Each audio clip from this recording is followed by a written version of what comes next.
हमें भी जान से मारने की धमकियाँ रोज़ आती हैं, हमें भी झूठे केसों में फंसाने की रोज़ धमकियाँ आ रही हैं कि आपको खुद ही इन केसों में फंसा दिया जाएगा। एक भी चार्जशीट में ये वाली जो वीडियो कवरेज जो हर एक एसएचओ अपने साथ लेके चलता है प्राइवेट, सबने देखा है ना। हाँ। वो नहीं क्यों लगाई जा रही है? जो चुप रहेगी जुबान खंजर, लहू पुकारेगा आस्ती का। चोर अपनी चोरी खूब छुपाने की कोशिश करेगा, ये तो जाहिर बात है। अगर वीडियो मंजर आम पे आएंगी तो पुलिस की चोरी पकड़ी जाएगी। दिल्ली के जो हमले हुए हैं मुसलमानों के ऊपर, बेगुनाह मुसलमानों के ऊपर, और सीए एनआरसी के प्रोटेस्ट करने वालों के ऊपर, उसका हशर जो है हम गुजरात के दंगों जैसा नहीं होने देंगे, मुजफ्फरनगर के दंगों जैसा नहीं होने देंगे। हमें भी जान से मारने की धमकियाँ रोज़ आती हैं, हमें भी झूठे केसों में फंसाने की रोज़ धमकियाँ आ रही हैं कि आपको खुद ही इन केसों में फंसा दिया जाएगा। दोस्तों, मैं अनीस अहमद खान हिंद वॉइस के प्लेटफॉर्म से आपसे मुखातिब हूँ। मेरे साथ है महमूद पराचा साहब, बहुत बड़े सोशल वर्कर भी हैं और वकील हैं सुप्रीम कोर्ट के। ज़्यादातर उनके मुकदमे लड़ते हैं आप, जिनका कोई मुकदमा नहीं लड़ता। वो ख़ासतौर पर जो सताए हुए होते हैं, पुलिस के जरिए, सरकार के जरिए, किसी भी जरिए सताए हुए होते हैं, फ्री में इलेक्शन लड़ते हैं। अभी दिल्ली के दंगों की बात चल रही है, इन्होंने उसमें आरएसएस कनेक्शन था, उसको बड़ी तरीके से एक्सपोज किया, जिसको कोई नहीं लिख रहा था। हर अखबार ने लिखना शुरू किया इनके बयान के बाद कि जो पकड़े जा रहे, गिरफ्तार हो रहे हैं, वो आरएसएस से जुड़े हुए हैं। अभी आपने, आपको बहुत बहुत खैर मकदम है महमूद भाई हमारे चैनल पे। अभी आपने एक बयान दिया है कि जो चार्जशीट फाइल कर रही है पुलिस, उसमें वो वीडियो का जिक्र करती है, तो उन वीडियो को क्यों नहीं वो मंजर आम पे ला रही है, क्यों नहीं दिखाती है उन वीडियोज़ में? क्या है आखिर ऐसा? चोर अपनी चोरी खूब छुपाने की कोशिश करेगा, ये तो जाहिर बात है। अगर वीडियो मंजर आम पे आएंगी तो पुलिस की चोरी पकड़ी जाएगी, और पुलिस जो है, पुलिस के जो भ्रष्ट ऑफिसर हैं, जो अपने राजनीतिक होम मिनिस्ट्री में बैठे आकाओं के कहने पे अपनी ड्यूटी की धज्जियाँ उड़ा के दंगे क्या हमले कर रहे थे मुसलमानों के ऊपर, वो बेनकाब हो जाएंगे। इसीलिए वीडियो नहीं दिखा रहे हैं, ना दिखाना चाहते हैं। मगर जो चुप रहेगी जुबान खंजर, लहू पुकारेगा आस्ती का, ये शेर जो है ये बहुत ही कारगर साबित हो रहा है। और हमने मुल्क से वादा भी किया था, ये पूरी दुनिया से वादा किया था कि हम जो हैं, ये जो दिल्ली के जो हमले हुए हैं मुसलमानों के ऊपर, बेगुनाह मुसलमानों के ऊपर, और सीए एनआरसी के प्रोटेस्ट करने वालों के ऊपर, उसका हशर जो है हम गुजरात के दंगों जैसा नहीं होने देंगे, मुजफ्फरनगर के दंगों जैसा नहीं होने देंगे, और जो सिख दंगों में ज़्यादतियाँ हुई हैं 1984 में, उन जैसा नहीं होने देंगे।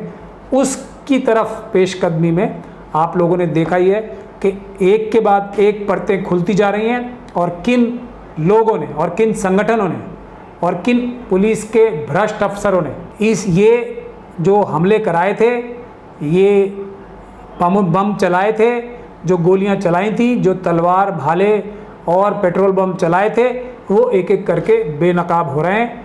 आज भी 6 लोग पकड़े गए हैं, अभी रिसेंटली भी दोबारा, और ये संख्या जो है सैकड़ों में जाएगी। मैंने पहले दिन से ये कहा था कि सारे भ्रष्ट अफसर और सारे वो लोग जो मनुवादी मानसिकता के हैं और जो आरएसएस के काडर्स हैं, चाहे वो विश्व हिंदू परिषद के हों, बजरंग दल हों, भारत के संविधान से ऊपर कोई नहीं है। बाबा साहब का संविधान सबसे ऊपर है। एक एक व्यक्ति को पकड़ा जाएगा, भले ही पुलिस के अधिकारी कुछ मिले हुए भ्रष्ट, लेकिन बच नहीं पाएंगे।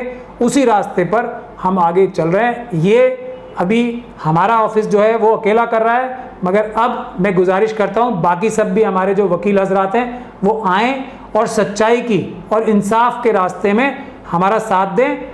और हम चाहते हैं कि ये जो दिल्ली में जो इस तरीके से हमले किए गए पुलिस के भ्रष्ट अधिकारियों के साथ मिलकर, जो इतने बड़े बड़े घिनौने अपराध किए गए हैं, बच्चों को मारा गया है, महिलाओं को मारा गया है और दूसरे लोगों को, बूढ़ों को मारा गया है, तो उसकी हम सज़ा दिलाएं ताकि हमारे देश में अमन और शांति रहे, क्योंकि इंसाफ से ही शांति आती है जी। अगर इस केस में इंसाफ हुआ तो दंगे होने देश में बंद हो जाएंगे। इसीलिए हम चाहते हैं कि हमारे साथ देने के लिए बाकी वकीलों से भी मैं गुजारिश करता हूं, आएँ और हम इन केसेस को इनकी सही अंजाम तक इंसाफ की राह पे पहुंचा सकें।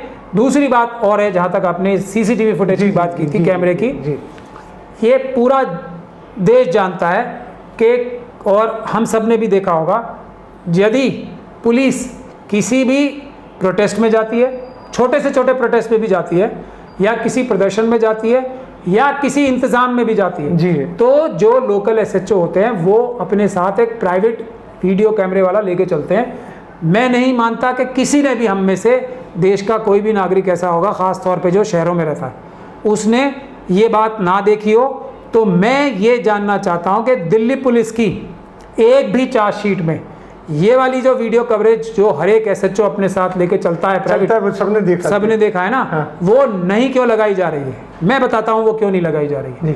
तो बड़े बड़े पुलिस के अफसर, बड़े बड़े बीजेपी के और आरएसएस के नेता जो बम चला रहे थे, गोलियां चला रहे थे बच्चों, बूढ़ों पे और औरतों पे, वो साफ नजर आ जाएगी। इसीलिए एक भी चार्जशीट में, एक भी एफआईआर की इन्वेस्टिगेशन में पुलिस का एसएचओ जो साथ लेके चलता है वीडियो कैमरा प्राइवेट पर्सन को, वो आपको एक भी चार्जशीट में नज़र नहीं आएगा, क्योंकि उससे राज फाश हो जाएगा, सच्चाई सामने आ जाएगी। और ये जो भ्रष्ट मीडिया के ज़रिए एक माहौल तैयार किया था ये मनुवादियों ने, वो मिट्टी में मिल जाएगा और सच्चाई सामने आ जाएगी। मगर इस बात को भी ध्यान में रखें कि हम जब ये प्राइवेट कंप्लेंट्स के ज़रिए और दूसरी तरीके से, कानूनी तरीके से, हम वो सारी वीडियोस जो हैं हम रिकवर कराएंगे। और वो एक एक वीडियो वाला, क्योंकि वो सभी प्राइवेट हैं, ध्यान रखें, अगर उन्होंने वो वीडियोस ख़राब की या उसको डिलीट किया या उसको बर्बाद किया या उसको मिटाया, तो वो सब 302 के मुकदमों में बंद होंगे, क्योंकि 302 के बहुत सारे केसेस हुए हैं इसमें मर्डर्स बहुत सारे हुए हैं, इसमें यूएपीए के ऑफेंसेस हुए हैं जो कि पुलिस के भ्रष्ट अधिकारियों ने और आरएसएस के लोगों ने बम चलाए हैं। ये सब वीडियो में कैद है। आप जो प्राइवेट वीडियो वाले हैं, मैं उनको मुखातिब होकर आपके माध्यम से कह रहा हूँ, सारे के सारे ध्यान रखें, चाहे एसएचओ साहब कहें आपको या कोई भी पुलिस का बड़े से बड़ा अधिकारी कहे या कोई सरकार का बड़े से बड़ा अधिकारी कहे, वो सारी वीडियो आप लोगों की जिम्मेदारी है संभाल के रखना। नहीं तो आईपीसी की धारा 201 और 120 भी पढ़ लीजिएगा आप सब भी इन मुकदमों में ही, जो आतंकवाद के हैं, जो मर्डर के हैं, जो आगजनी के हैं, जो लूट खसोट के हैं, जो दंगा करने के हैं, उन सब में आप भी सबूत मिटाने में और साजिश में शामिल होने में मुलजिम बनोगे। तो मेहरबानी करके अपनी सारी वीडियोस जो हैं संभाल के रखना, क्योंकि हम कानून के ज़रिए से आपसे वो मंगवाएंगे कोर्ट को दिखाने के लिए। आप जो ये डिमांड कर रहे हैं, इसमें अड़चने भी आ रही होंगी आपके, किस तरीके की अड़चने आती हैं? अड़चने तो देखिए, अगर कोई इंसाफ की रास्ते पे चलता है तो अड़चने कोई आज के दौर में नहीं आ रही, हर एक दौर में आती हैं। हमें भी जान से मारने की धमकियाँ रोज़ आती हैं, हमें भी झूठे केसों में फंसाने की रोज़ धमकियाँ आ रही हैं कि आपको खुद ही इन केसों में फंसा दिया जाएगा। ऐसा भी पुलिस के अधिकारी हम तक मैसेज भिजवा रहे हैं, और जो हमारे दोस्त और दूसरे लोगों तक भी मैसेज भिजवा रहे हैं कि प्राचा साहब को तो मरवा ही दिया जाएगा। ये हमें इस प्रकार की धमकियाँ आ रही हैं, क्योंकि वो अपने रास्ते से नहीं हट रहे हैं, तो या तो मारे जाएंगे या उन्हें जेल भिजवा दिया जाएगा। लेकिन इस चीज़ों से अगर डरने लगे हम, तो फिर इंसाफ का नाम लेने वाले ही ख़त्म हो जाएंगे। और हम तो अम्बेडकरवादी हैं, जब बाबा साहब इतने खतरों के बावजूद अकेले लड़ सकते हैं, तो आज तो हम लोगों के साथ इतने हमारे मित्र भी हैं, आप जैसे मित्र भी हैं, कुछ ईमानदार पत्रकार भी हैं, जिन्होंने सारा नैरेटिव जो आरएसएस ने इस देश में क्रिएट किया था। देखिए, सबसे ज़्यादा मुसलमान ही मरे, सबसे ज़्यादा मुसलमानों की प्रॉपर्टीज़ ही जलाई गई, सबसे ज़्यादा क्या सारे जो धार्मिक स्थल जलाए गए या बम से उड़ाए गए वो मुस्लिम धार्मिक स्थल ही थे। लेकिन माहौल ये क्रिएट किया गया कि मुसलमानों ने ये हमले किए थे। जी जी। वो कुछ ईमानदार पत्रकारों ने, कुछ चंद हैं, सिर्फ उंगलियों पे गिने जा सकते हैं, उन्होंने पूरी दुनिया में वो नैरेटिव कैसे बदल दिया। तो सच्चाई में और इंसाफ में इतनी ताकत होती है कि एक आदमी भी चाहे तो वो सच जो है आसमान फाड़ के और ज़मीन फाड़ के बोलता है। और हम इस सच्चाई और इंसाफ की लड़ाई में लड़ते हुए अगर कोई हमें मार भी देता है, तो हमारे लिए ये भी एक फ़तह की बात है, ये जीत है, क्योंकि उस वक़्त हमारी जो मान्यता है या हमारा जो ईमान है वो ये है कि हम शहादत का दर्जा जो है मिलेगा हमें। तो अगर हम इंसाफ के रास्ते में लड़ते हुए शहीद होते हैं, तो इससे बड़ी खुशकिस्मती और दूसरी क्या हो सकती है। बहुत बहुत शुक्रिया महमूद भाई, आपका वक्त लिया। मैं ज़्यादा नहीं ले सकता हूँ क्योंकि बाहर आपके इंतज़ार में बहुत से लोग रहते हैं, लेकिन आप इतना टाइम दे देते, इसके लिए बहुत बहुत शुक्रिया। ये बात है कि क्यों मांग रहे हैं महमूद पराचा वो वीडियो फुटेज, इसलिए मांग रहे हैं कि उसमें सच्चाई छुपी हुई है और पुलिस उसे देना नहीं चाहती है, लेकिन ये निकलवा के मांगेंगे। हमने इनके कई केस देखे कि इन्होंने हलक में हाथ डाल के कानून के पंजे उसमें गड़ा के और चीज़ें निकलवाई। बहुत बहुत शुक्रिया। अगले में फिर मुलाकात होगी महमूद भाई के साथ, तब तक के लिए दीजिए हमें इजाज़त।